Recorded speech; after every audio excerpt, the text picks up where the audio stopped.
ஒரசோலை பள்ளியில் அரசியலமைப்பு சாசன நாள் உறுதிமொழி. பாரத நாட்டின் அரசியலமைப்பு சாசனத்தின் 75வது ஆண்டு நிகழ்வு இன்று நீலகிரி மாவட்டம் கோத்தகிரி ஒரசோலை ஊராட்சி ஒன்றிய நடுநிலைப் பள்ளியில் அனுசரிக்கப்பட்டது. நிகழ்ச்சியில் பள்ளி தலைமை ஆசிரியர் திரு ஆர் நஞ்சுண்டன் தலைமையில் அனைவரும் உறுதிமொழி எடுத்தனர். மேலும் இது சார்ந்த விழிப்புணர்வு கூட்டமும் நடைபெற்றது. அதில் அரசியலமைப்பு சட்டம் நாட்டு குடிமக்களுக்கு வழங்கியுள்ள உரிமைகள் மற்றும் கடமைகள் குறித்து தலைமை ஆசிரியர் விளக்கினார். மேலும் இலவச கட்டாய கல்வி உரிமை சட்டம் மற்றும் தகவல் அறியும் உரிமை சட்டம் குறித்து முன்னாள் மாணவர் ஒரசோலை அனோடை திரு ராஜு விளக்கினார். நிகழ்வில் பிசியோதெரபி மருத்துவர் திவ்யா, ஆசிரியை கமலா, பள்ளி மேலாண்மை குழு மற்றும் பெற்றோர் ஆசிரியர் கழக உறுப்பினர்கள், ஆசிரியர்கள், மாணவர்கள் பங்கேற்றனர்.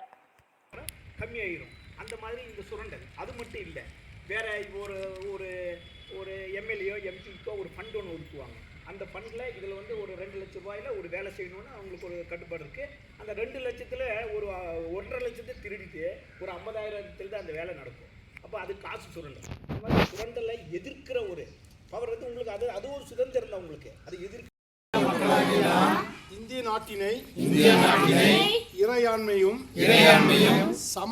சமநல சமுதாயமும் சமய சார்பின்மையும் மக்களாட்சி முறையும் அமைந்ததொரு குடியரசாக நிறுவவும் அதன் குடிமக்கள் அனைவரும் சமுதாய பொருளியல் அரசியல் நீதி தெரியாது. இப்போ போக போக உங்களுக்கு பெருசாயிட்டு வர தெரியும். உதாரணத்துக்கு என்னென்ன பஸ்ஸில் பண்ணுறாங்க, பஸ்ஸில் தொங்கிட்டு போகக்கூடாதுன்னு சொல்கிறாங்க. ஆனால் அதையும் மீறி என்ன பண்ணுறாங்க, பஸ்ஸில் தொங்கிட்டு தான் போகிறாங்க.